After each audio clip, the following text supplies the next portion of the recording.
Buenas tardes, bienvenidos a nuestra quinta tutoría de Fundamentos de Psicobiología. Tenemos Romero, Pizá, García...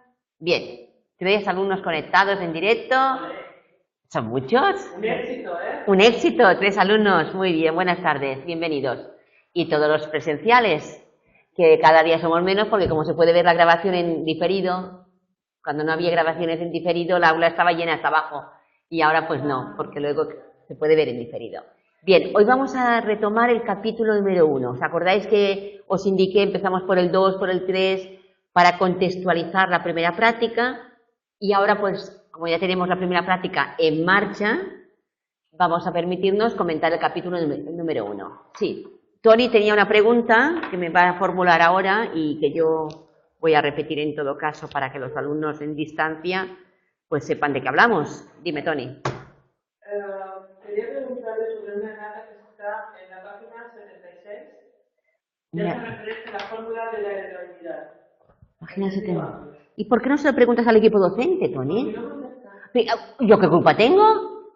No, según lo que sea, te voy a decir que le llames a ellos, ¿eh?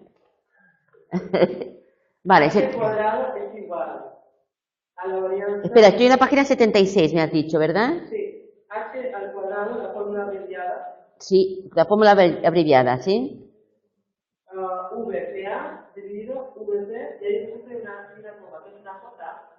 No, eso no es nada esto, es un punto y coma. No, Sí, no. Tendrías aquí con H minúscula sería el sentido estricto, ¿no? Vale, y la página... Heredabilidad en sentido estricto. Sería igual a la varianza genética partido por la varianza total. Vale, y en la página 78... ¿Me vas a hacer tú personalmente todas las preguntas para que yo no explique el tema uno a todos los demás compañeros? No, solo 2. Vale. Falconer también ofrece una fórmula para calcular la ambientalidad específica, no compartida. Es igual 1 menos RNZ, J, aunque hay un puntito colado. El puntito, olvídate los puntitos son un punto y aparte. RNZ. Sí. No RNZ, J ni RNZ. No, eso es la correlación, 1 menos la correlación de los monocigóticos. 1 menos la correlación de los monocigóticos. Puntos o separados. Los monocigóticos son juntos, dicigóticos son separados. Vale, bien, pues no hay ningún error aquí. No hay un error aquí. No hay error.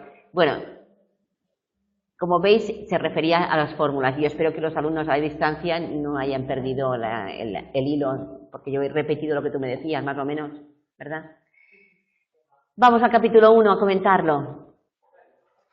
Y dejadme que os pregunte antes, Anabel y Rosana, no está aquí Javier, ¿no? Y tampoco está María Magdalena, está por aquí tampoco, ¿no? María Magdalena no sé qué cara tiene. ¿Habéis abierto ya el hilo para que la gente se apunte? Vosotras dos sí. Yo es que esta mañana no he tenido tiempo de comprobarlo, pero vamos a ver cuánta gente se apunta, porque yo tengo que comprar, ¿os acordáis? Los vasitos, los azucarillos y los sobres de café, de Nescafé con cafeína y descafeinados. Entonces, espero para comprar, saber si seremos 30, 40 o 50, para no comprar de más o menos que nos basten.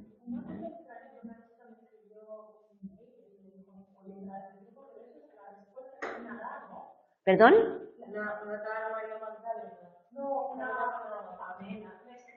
Sí, Pamela Zoddi, sí,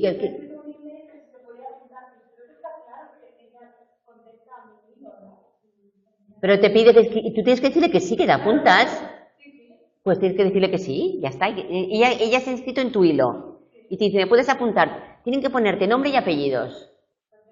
Pero eso aparece con el nombre del estudiante.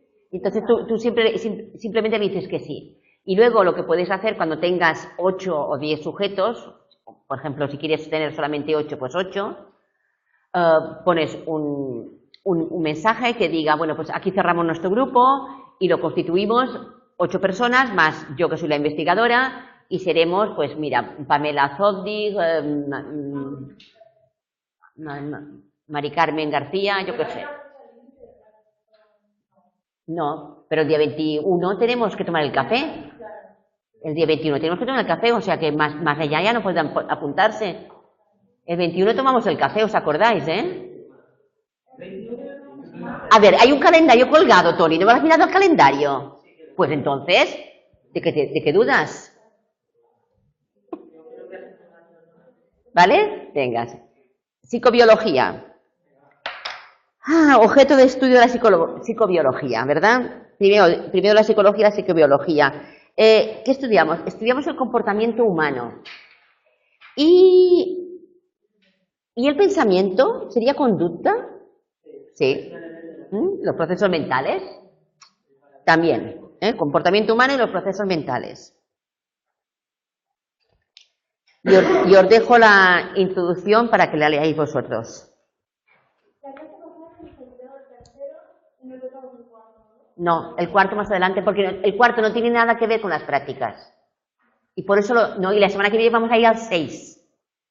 ¿Al 6? Claro, lo dijimos ayer. Porque el cuarto es la evolución. Y el 5 es la ecología del comportamiento. Y no tiene nada que ver con la adenosina, con el sueño, con la memoria y con la comunicación neural. Entonces, esos 2 capítulos los dejamos para más adelante y así lo indico en el plan de acción tutorial. Porque primero estamos viendo los capítulos que tienen que ver con las prácticas. Para aquellos que hacen prácticas. Pero pasa que el cuarto en el 6 sí que hay algo del cuarto y el quinto. O sea, sí que te explica, ¿no? Sí, pero el 6 es más básico para la práctica.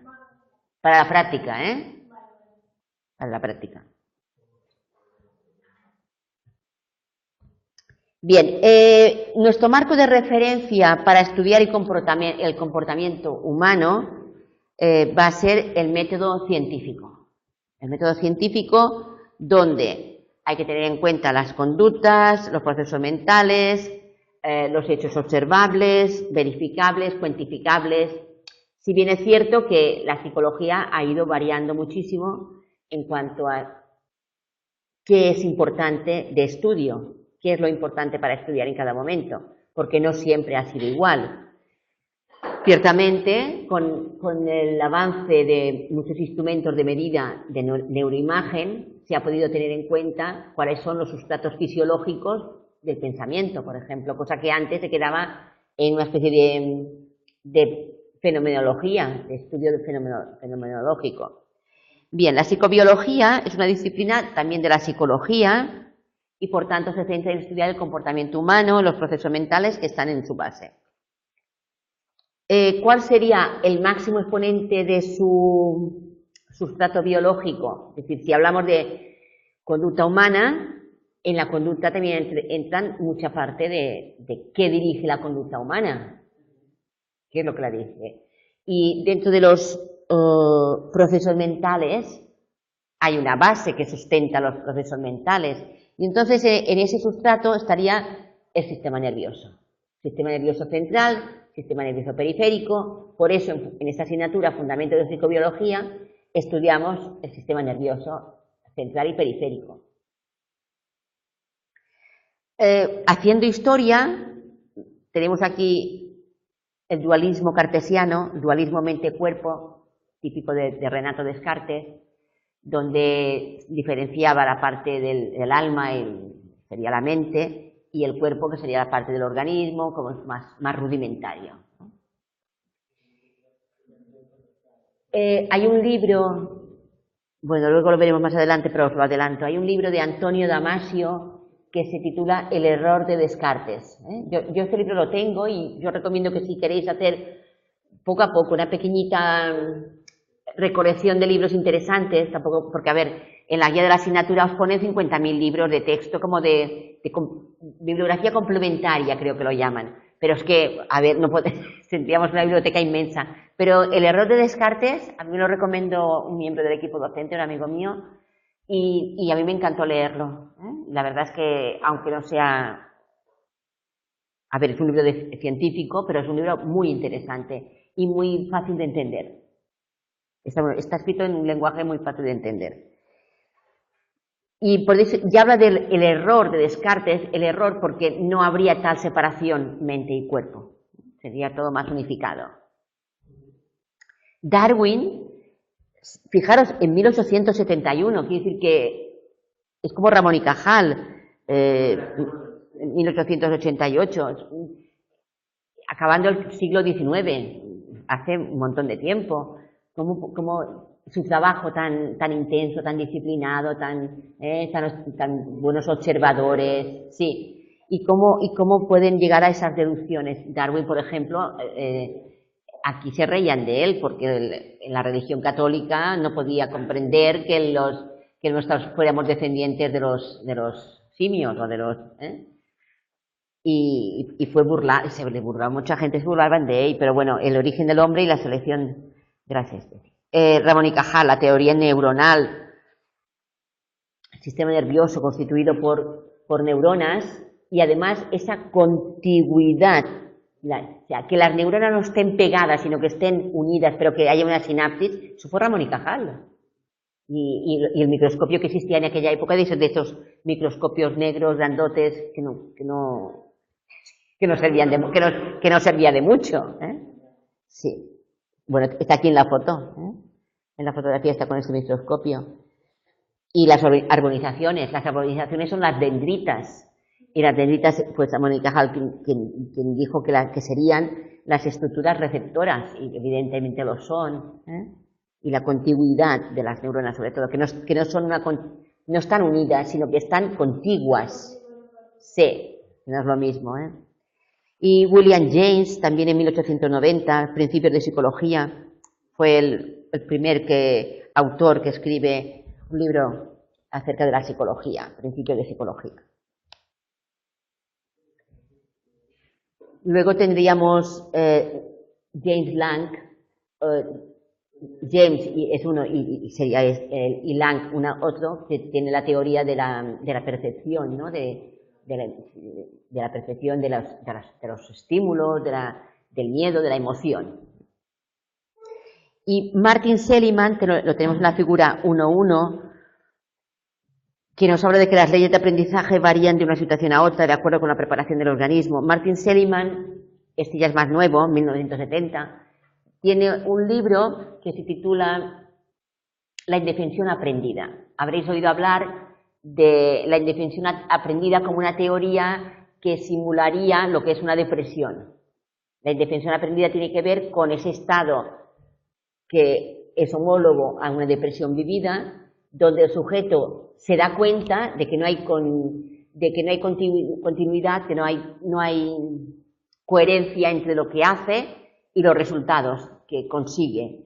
Por ejemplo, yo hago lo que tú me dices, pero me sigues pegando. Exacto. Pero esto ocurre en la vida diaria, por ejemplo, un niño que es maltratado o es abusado o una mujer maltratada, que tú dices, ¿por qué no se coge la maleta y se marcha de su casa? Pues a lo mejor porque llega en un estado de indefensión aprendida, aprendido a no defenderse. Y Martin Seligman mostró esta teoría con su investigación. Los pobres perritos, no sé si después ya tuvieron recursos para seguir viviendo, pero yo tengo el libro también. Y Martin Seligman, la indefensión aprendida. Claro, a los que maltrataban, hicieran lo que hicieran, claro. Hombre, ¿quién hacía la investigación? Él. Claro, pero luego él demostró con su teoría que la depresión es similar. La depresión de la mujer maltratada, por ejemplo, es igual. Ya, pero el que me está enseñando psicología es un poco loco, ¿no? Es importante Sí, pero ahora, por ejemplo, sí, quería decir algo. El síndrome de Estocolmo tiene que ver con que luego te aferras al secuestrador, por ejemplo. Sí, al que te hace daño. Sí, por ejemplo, en el caso de quien te secuestra, porque das por hecho que esa persona es la única que te suministra la comida, por ejemplo. Si tú estás en un zulo y estás secuestrado, y quien te puede dar la vida o la muerte es aquella persona, y aunque seas un secuestrador, te vinculas con esa persona, con esa figura, y eso se llama el síndrome de Estocolmo.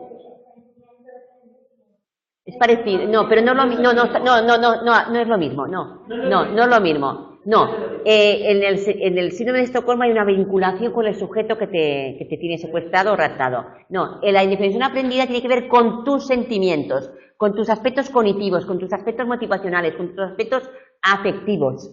Es la similitud a una depresión. En la depresión hay una alteración cognitiva, una alteración afectiva del estado de ánimo y una alteración motivacional. Hasta incluso como que cognitivamente tienes menos resultados. Es decir, te bloqueas cognitivamente. Tony, baja la mano. Espera un momento. ¿Sabes? No lo mismo. No habla del afecto para el sujeto que te hace daño. Habla de tu mundo de emociones, de tu mundo de sentimientos y de tu mundo mental, cognitivo. Pero explica la depresión. La indefensión aprendida explica la depresión. Explica cómo sucede y cuáles son los síntomas de la depresión. ¿Qué ocurre? Que después... Tony, ¿qué quieres contar ahora? No, pero dilo en voz alta y yo lo repetiré para los alumnos que nos estén escuchando. No, dilo en voz alta. Ah, venga. No me digas que no me has escuchado nada de todo lo que he hablado. Ahora sí nos van a escuchar. No, pero... A ver, Romero ha dicho buenas tardes. Romero, ¿puedes confirmarme si me estás escuchando? Yo creo que me lo has parado, ¿eh? Ahora está prendido. Está rojo.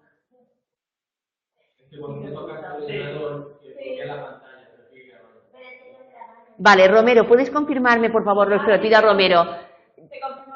¿Me habéis oído hasta ahora todo lo que hemos hablado? No, este sí es si me oís ahora. Y yo le pregunto si me ha oído antes. Vale, ¿ves? Ahora me confirma antes. No, el primer sí es ahora, el segundo sí es antes. Gracias, Romero, muchas gracias. Venga, tú di. Tony. No, ella lo que decía, que el síndrome de Estocolmo a veces era lo mismo. No, lo mismo, lo he explicado. No es lo mismo porque hay una vinculación afectiva y eso es una estrategia de supervivencia.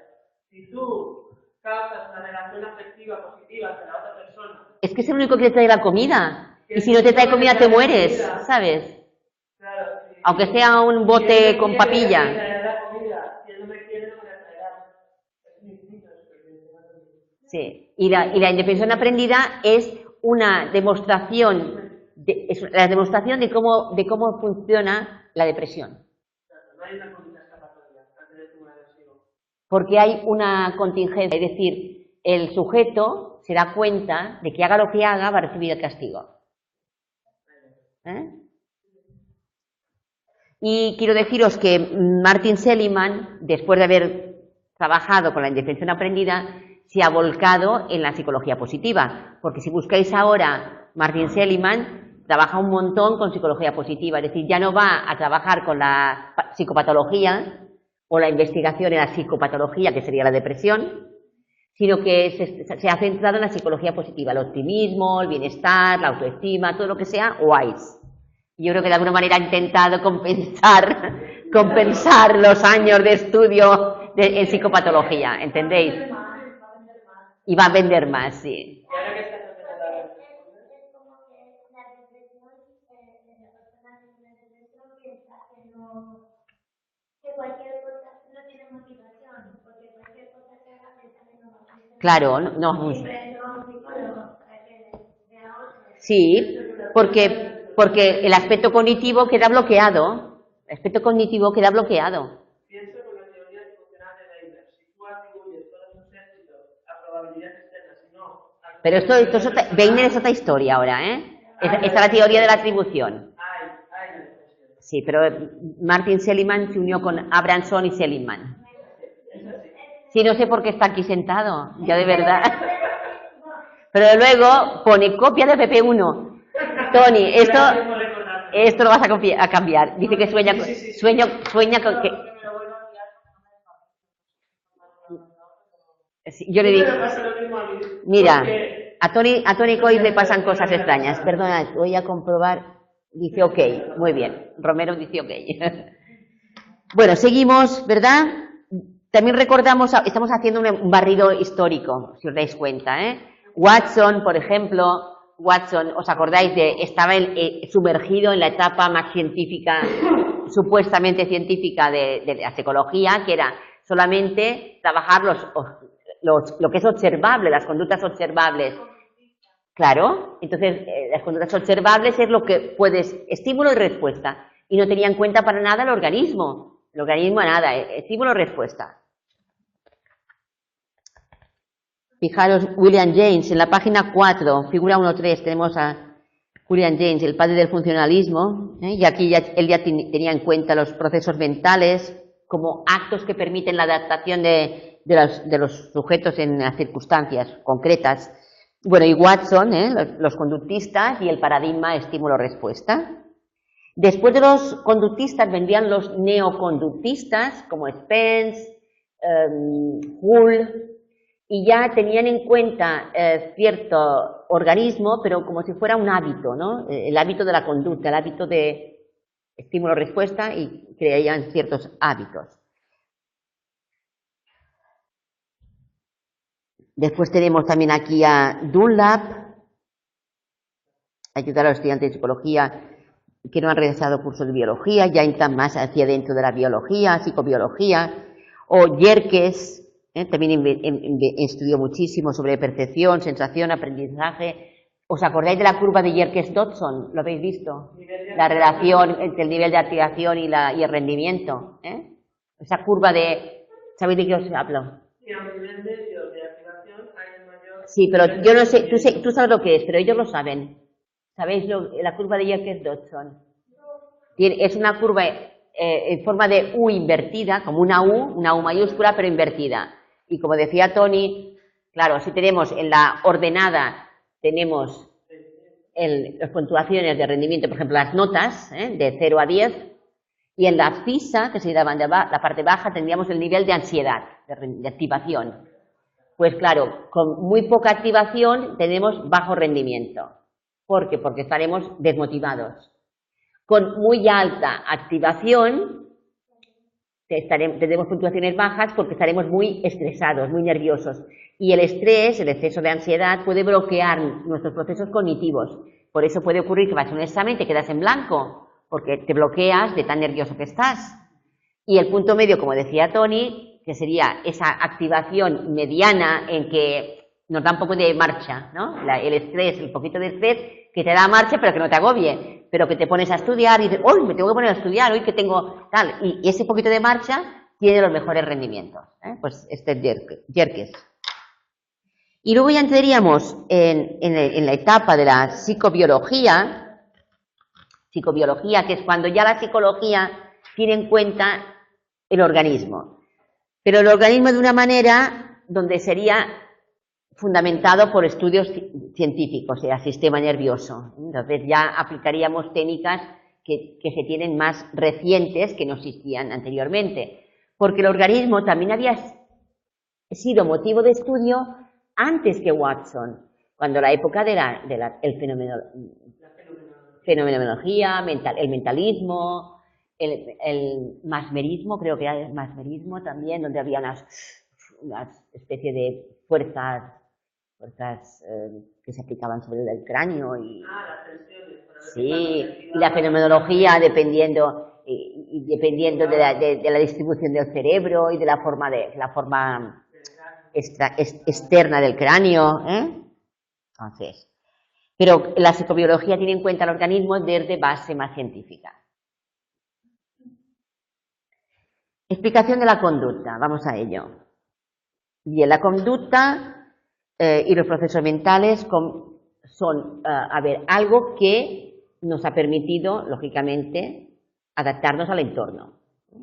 Al final es una adaptación al entorno que lleva a cabo el sujeto para sobrevivir. Y sobreviven los que están mejor adaptados y no sobreviven los que no están tan bien adaptados. Por tanto, el conjunto de estímulo-organismo sería lo que se denomina complejo adaptativo. Exacto. Y habría dos factores a tener en cuenta. El factor filogenético y el factor ontogenético. El factor filogenético tiene que ver con la historia filo, es la historia evolutiva, y el ontogenético con la concepción, con el desarrollo. Es decir, son los cambios que produce tu medio y tu cuerpo El ontogénico sería de cuando se está formando el feto, por ejemplo. De alguna manera, ¿cómo es aquella frase de que la filogénesis está presente en la ontogénesis? La filogénesis está presente en la ontogénesis significa porque cuando tú ves un embrión de pocos días, es como un renacuajo y todos los seres vivos tienen la misma forma. O sea, una gallina tienen forma de renacuajo cuando están el embrión de pocos días. Sí. Bien, el factor filogenético, que tiene que ver con la evolución, con la historia evolutiva, contemplaría el acervo génico de la especie. El acervo génico significa ese conjunto de sustrato genético de nuestros antepasados, pero podemos llegar hasta los neandertales o hasta los australopithecus. Y logros adaptativos de nuestros predecesores. Serían las causas lejanas, porque queda lejos. Causas lejanas, lo que llaman causas lejanas. Y esas causas lejanas, que han ocurrido procesos adaptativos y cambios por mutaciones incluso, que puede haber cambios por mutaciones que luego han sido seleccionados por la selección natural, eso explicaría, o serían los responsables de las diferencias entre las diferentes especies. El segundo factor sería el factor ontogenético, que hemos dicho que sería durante la generación del embrión, el desarrollo del feto, y que llevaría la dotación genética que ha recibido de sus progenitores, la combinación única genética que tiene por parte, sí, que tiene una combinación única, a no ser que sean dos monocigóticos, dos gemelos monocigóticos que tengan la misma combinación genética, pero si no, sería una combinación única del genoma y unos rasgos físicos y fenotípicos únicos también. Y entonces también habría esa interacción entre su genotipo y su interacción con el medio ambiente, porque hemos hablado de heredabilidad y de ambientalidad. ¿Os acordáis? La parte que se hereda por genética y la parte que interactúa por ambiente. Luego habría los factores ambientales que se denominan epigenéticos porque actúan modulando la expresión genética. Y sobre todo, los factores epigenéticos pueden actuar en momentos que se denominan periodos críticos. Por ejemplo, el tema de las hormonas. Un factor epigenético, factores hormonales, por ejemplo. Si se alteran los factores hormonales en periodos al nacer una cría, en ratas ha hecho mucha experimentación, en ratas, por ejemplo, en cuanto nacen se les castra o se les aplica cantidades hormonales diferentes de los que son su sexo y después se dejan que crezcan y se observa después. ¿Por qué dices que no? Ah, como me decías que no, digo, ¿por qué me dice que no? Ay, Tony. Hombre, vamos a coger humanos y cambiar de sus hormonas recién nacidos, no estaría éticamente prohibido. Vale, yo no lo conozco, yo no lo sé que hayan hecho esto, ¿vale? Vale, pero que en ratas sí que se hace. en ratas que se ras, En Rusia no, el gobierno lo esto que dices, yo no lo he visto. Y tú viniste a Mallorca con 2 años, o sea que tampoco lo sabes. Que yo te vi con 2 añitos a ti. Yo no lo sabéis, pero yo le conozco desde que tenía 2 años a Tony. Sí, es una historia muy bonita la nuestra, Sí, yo estuve en un día... Mira, ahora me permite, Tony, que le cuente. Venga, yo estuve unos años colaborando con una ECAI. Una ECAI es una entidad colaboradora para adopciones internacionales. Y yo llevaba a cabo la formación a los padres que habían conseguido la idoneidad para adoptar. Entonces a mí me regalaron un viaje que para mí fue más emocional de toda mi vida, que fue viajar para visitar orfanatos en Rumanía. ¿Tú eres rumana? Él también. ¿Tú también? Es que, entonces, Rosana, claro, es que él da por hecho, Tony da por hecho que todo lo sabemos. Mira, pero cuento es una historia bonita, ¿no? Es una historia muy bonita y él me ha dado permiso. Entonces yo colaboré con una agencia de adopciones internacionales que tenía relaciones con Rumanía para hacer adopciones. Y yo fui, cuando todavía teníamos que ir con visado, con Rumanía capital, Bucarest. No, es Bucarest, ¿no? Vale. Ahora digo a ver si me he equivocado. Bucarest. Yo visité el orfanato de Santa Caterina, que es muy grande y que está en el centro de Bucarest, donde Michael Jackson había dado unos conciertos y había regalado una dotación económica para que hicieran el tejado nuevo. Y luego estuve en otros 2 orfanatos diferentes que estaban fuera de la ciudad, de la capital. Nos llevaban, éramos 3 personas de aquí. Y en uno de los orfanatos yo me encontré con Tony y su hermanita. Tiene una hermana melliza. Y ya estaban adoptados, estaba en trámites para adopciones. Yo sabía para quién iban, pero todavía no habían llegado a Mallorca. Y yo me acuerdo de ellos muchísimo. Tengo la imagen, ¿te acuerdas cuando te conté de tu hermana y tal? Es que tengo la imagen clavada. Y eso es el año 1990 y algo, 95, pues 98, 99. No era el 2000, era el 98. Sí. Sí, sí. Pues debía ser el 98, tenían un añito, porque yo digo aquí con 2 años y medio. Y la burocracia era muy lenta, había un juicio donde la madre después renunciaba, con unas costas económicas de abogados altísimos.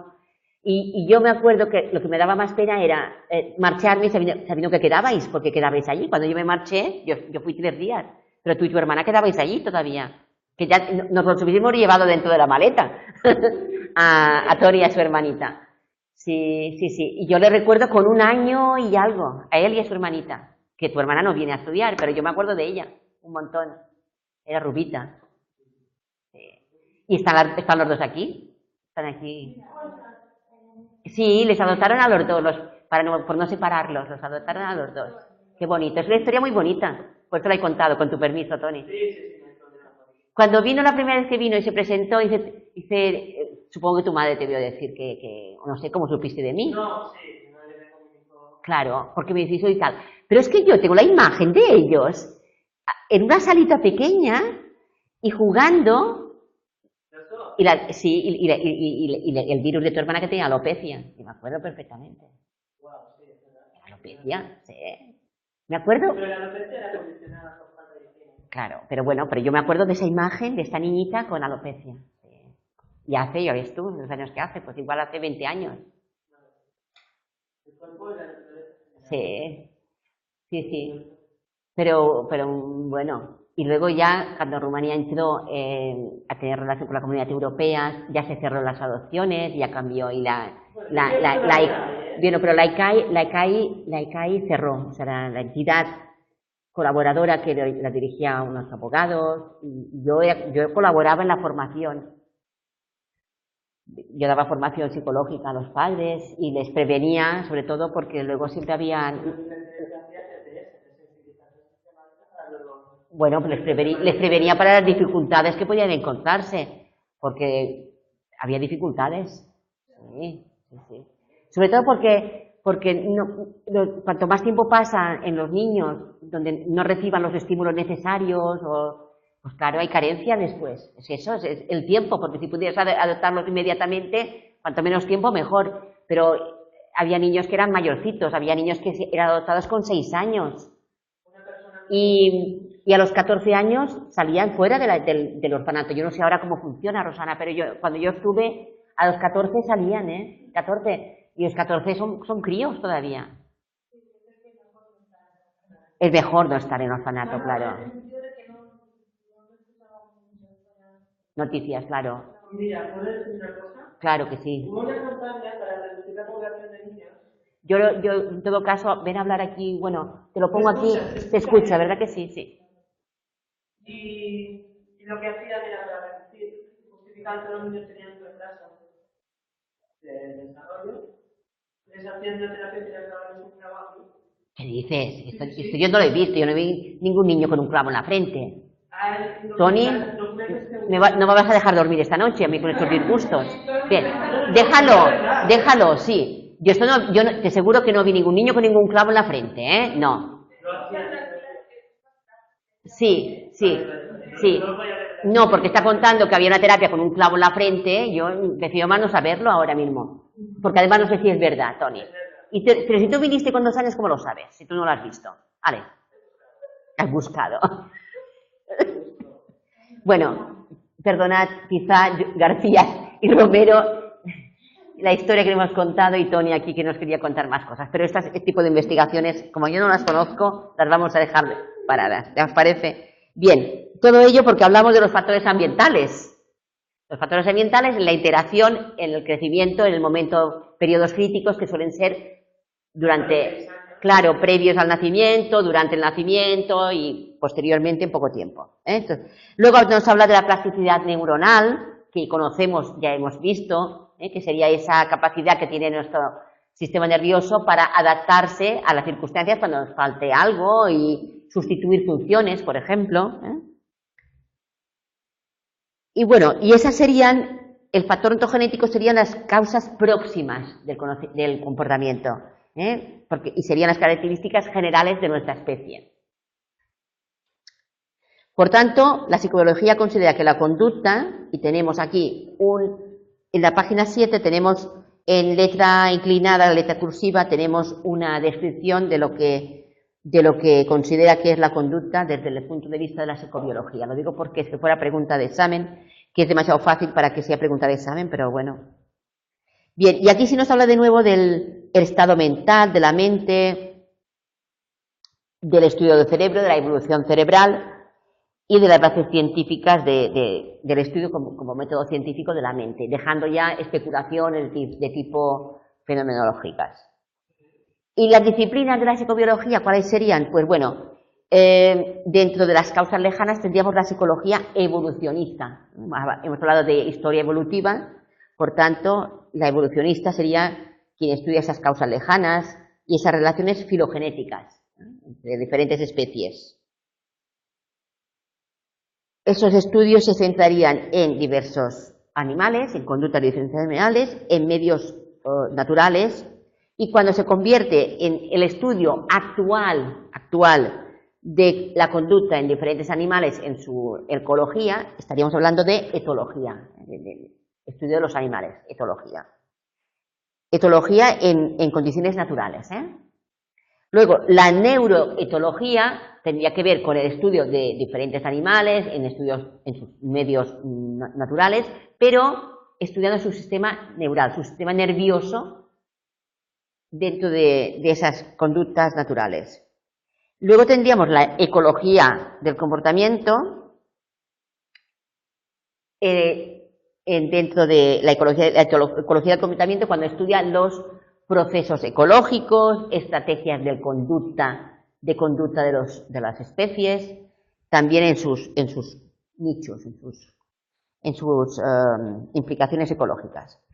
Luego tenemos la sociobiología, que sería el fundamento biológico de la conducta social de los animales, del comportamiento social.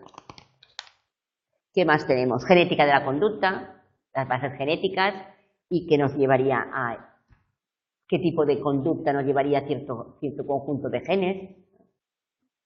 Por ejemplo, el estudio que vamos a hacer con la PP1 tiene que ver con genética de la conducta, porque vamos a intentar comprender si las correlaciones entre grupos de personas que comparten genética son más altas, esas correlaciones, es decir, son más intensas, que luego resulta que no sale.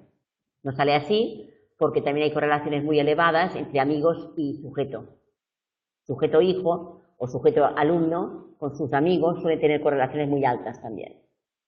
Las que no son tan altas son las de los padres con los amigos de los hijos, esas no. Pero es lógico, ¿verdad? Esta es lógico, sí. Bien, nos habla de Galton y el genio hereditario, ya hemos visto a Galton, y Plomin, genetista. Plomin, el libro que estudiamos en los 80 de Fundamentos de Psicobiología, que entonces tenía otro título, era escrito por Plomin. Y era un libro en blanco y negro, completamente un tocho así, sin ningún dibujito, ningún colorín, nada, blanco y negro. O sea, quiero decir que no había estimulación visual, ¿no? Era un tocho de libro como una enciclopedia. La psicobiología del desarrollo tendría que ver también con el desarrollo de la corteza cerebral, con las pues con la etapa de crecimiento parental, con la crianza, bueno, pues con el desarrollo, la privación sensorial. Luego tendríamos los diferentes tipos de estudio de la conducta, dependiendo si hay intervención en el sistema nervioso o no hay intervención. Cuando hablo de intervención me estoy refiriendo a intrusión por parte del investigador, del profesional. Por ejemplo, la psicología fisiológica utiliza intervención. Por ejemplo, lesionamos la amígdala de los gatos para comprobar si luego tienen miedo, si muestran conducta de miedo o no. Claro, pero sabemos que cuando lesionamos las amígdalas de los gatos no muestran miedo, porque el miedo se registra en la amígdala. La psicofarmacología, pues a través de esta ciencia estudiaríamos los efectos de las drogas, de los fármacos, comprobaremos qué diferencias puede haber de conducta en los sujetos según la administración de sustancias. La psicofisiología, fijaros, psicología fisiológica es con intervención. La psicofisiología es sin manipulación del sistema nervioso. ¿Qué hacen? Con el estudio de la psicofisiología? Pues, por ejemplo, nos miden el electrocardiograma, el electroencefalograma, el electromiograma, los músculos, ¿entendéis? Registramos sin lesionar el cerebro. Luego tendríamos la neuropsicología, que estudia una vez que los sujetos tienen problemas neurológicos. Pueden tener lesiones y a partir de ahí sí que se estudia, debido a esas lesiones, qué tipo de conductas muestran. Y luego la neurociencia cognitiva, que unifica diferentes estudios desde la ciencia cognitiva, pero por ejemplo pensamiento, la memoria. Sí. No acabaré el capítulo 1 yo hoy, y eso que es corto. Nos quedan 15 minutos, menos, 12 minutos.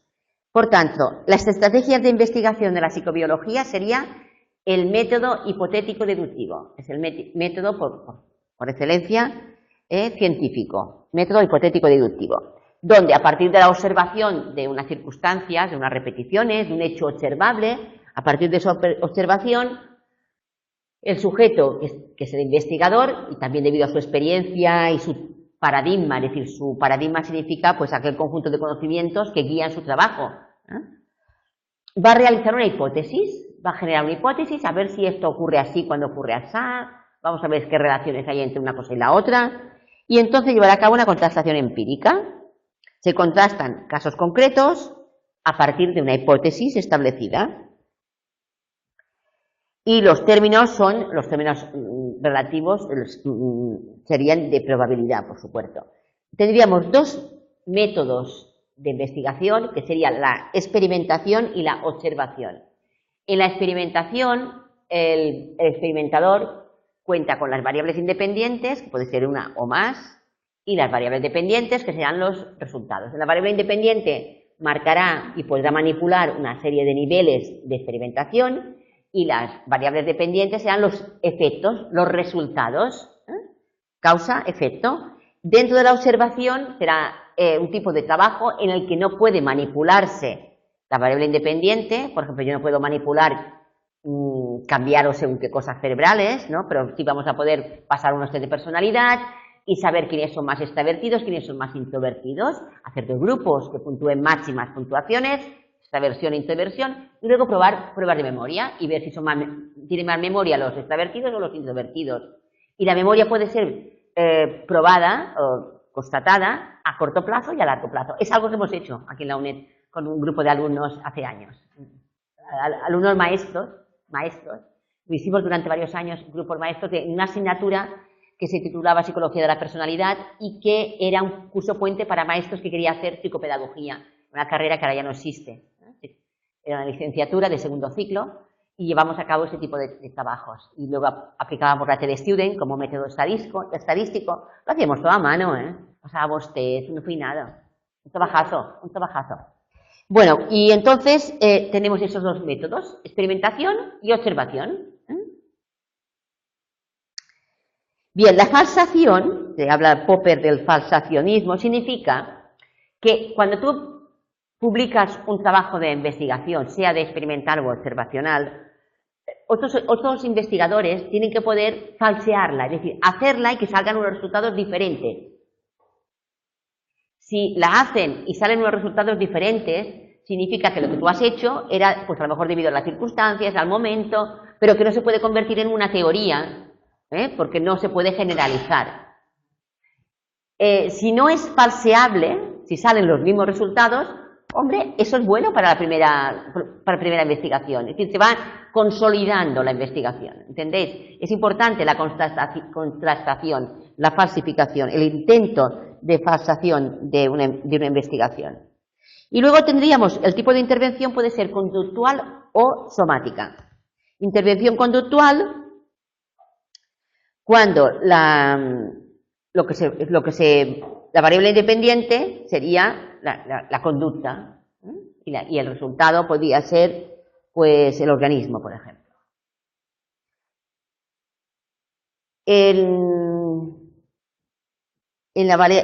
Al contrario, la intervención somática, la alteración se llevaría a cabo sobre el sistema nervioso, por ejemplo, somática, sobre el organismo, y la conducta sería la variable dependiente, sería lo que observamos.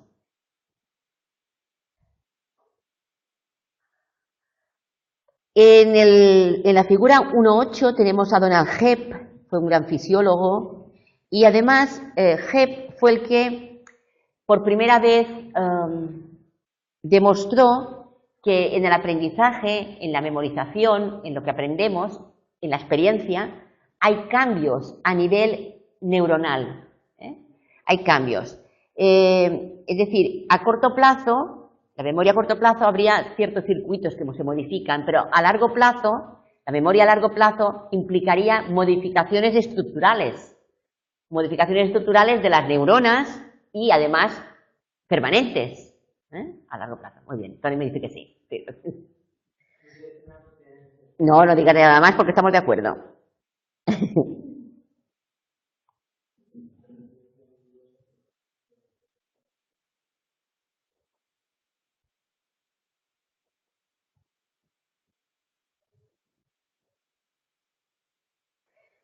Bien, ¿qué más? Somática, intervención somática. ¿Queréis que pongamos un ejemplo, por ejemplo? Sí, pero es muy fácil la correlacional. Bueno, era por si queríais que pusiéramos un ejemplo de cada uno, ¿no? Una intervención conductual, por ejemplo, yo modifico el ambiente, ¿no? Yo modifico, por ejemplo, la intensidad de la luz, porque aquí dice presencia de individuos, cambios de ciclos, luz, oscuridad, comida. No sé. Imaginemos que yo quiero hacer una investigación para saber si el nivel de luz de la sala es óptima, es la buena para que tengáis un buen rendimiento en el estudio. Y yo la variable independiente será la intensidad de la luz. Me lo acabo de inventar, la intensidad de la luz, y voy a poner diferentes niveles. Un nivel de mucha luz, uno mediano y uno de semioscuridad.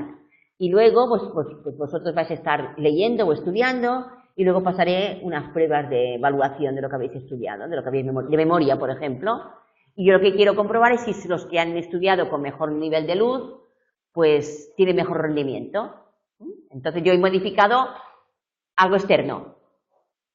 En este caso es intervención conductual, porque me ha manipulado algo externo. Cuando es intervención somática, he de cambiar algo en vosotros, dentro. Y, por ejemplo, esto es lo que hicieron Sacher y Singer. Sacher y Singer inocularon adrenalina a sus sujetos experimentales, adrenalina. Y después de haber inoculado adrenalina, inocularon diferentes niveles de adrenalina. Es decir, sabéis que la adrenalina da una sensación física de estrés, de ansiedad, pero más o menos. Y luego, yo ahora no me acuerdo de memoria, pero generó diferentes grupos. Grupos informados, grupos no informados, grupos donde había unas situaciones como de enfado, de situaciones donde unos experimentadores que estaban compinchados con el investigador mantenían una especie de pelea, de trifulca. Es decir, generaban que los sujetos se pusieran nerviosos. Tened en cuenta que les habían metido adrenalina en sangre, en vena. Luego, ¿qué pasaba? Que los informados, por ejemplo, manifestaban menos ansiedad, porque sabían que sus respuestas acaloradas de ansiedad no eran por una pelea, eran porque llevaban adrenalina en vena. Estos eran los informados.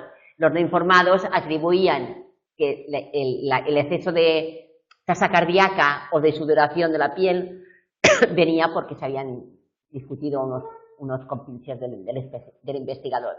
¿Eh? Es decir, pero para conseguir esas conductas y resultados diferentes, intervino en intervención somática, es decir, les inyectó adrenalina. ¿Entendéis la diferencia entonces?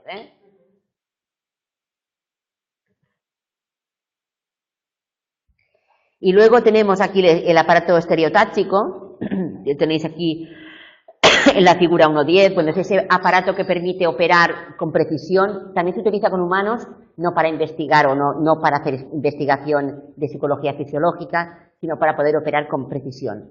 En la aproximación correlacional, lo que tenemos es la relación entre dos eventos, que pueden relacionar entre -1 y +1, pasando por el 0.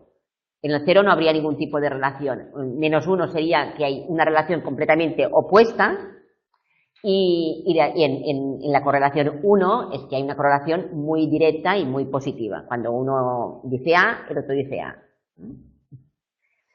Y luego tenéis a Phineas Gage en la foto, y os acordáis que creo que lo hemos visto en Fundamentos, pero si no, no habéis leído algo de Phineas Gage. Era un minero que lo que hacía es con las barras, pues metía pólvora entre las rocas para explosionar las rocas, porque trabajaba con el tema de los trenes y tal. Y una barra le explotó la dinamita y la barra le cortó desde la mejilla y le salió por el lóbulo prefrontal.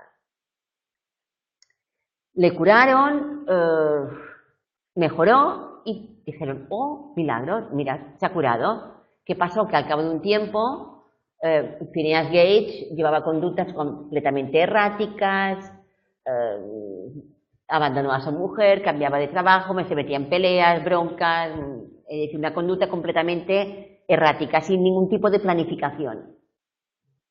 Y a partir de aquí ya fue cuando los lóbulos prefrontales son claramente los que nos permiten planificar, son los que más estarían en la base fisiológica de las conductas humanas, organizadas, de toma de decisiones, de planificación, de organización. Y luego tenemos también, nos habla de Paul Broca y Carl Wernicke, 1861 y 1874. A partir de estudios de sujetos con traumas, con lesiones cerebrales de guerra o de accidentes, pues con estudio correlacional, porque claro, diferentes sujetos con la lesión en el mismo sitio mostraban el mismo tipo de lesiones conductuales. Por ejemplo, en Paul Broca, que después se descubrió que él consideraba una zona muy amplia y que no es la zona exactamente esta la que provoca afasia. Pero bueno, las afasias, que son dificultades para expresarse lingüísticamente, para hablar, donde puede haber dificultades para pronunciar ciertas frases o verbos o sustantivos, o para llevar un hilo completo de lenguaje, ¿no?, expresado, sería la fase de Broca, y está situada en la zona baja y prefrontal del encéfalo, mientras que Wernicke, el área lesionada, estaría situada en la zona temporal, la zona temporal sobre todo del lóbulo izquierdo, por encima de las orejas, por aquí, el lóbulo temporal, y tendría que ver con la recepción del lenguaje. El sujeto puede hablar, pero el sujeto no entiende lo que dicen. Es la recepción lo que falla. Y ya para terminar tenéis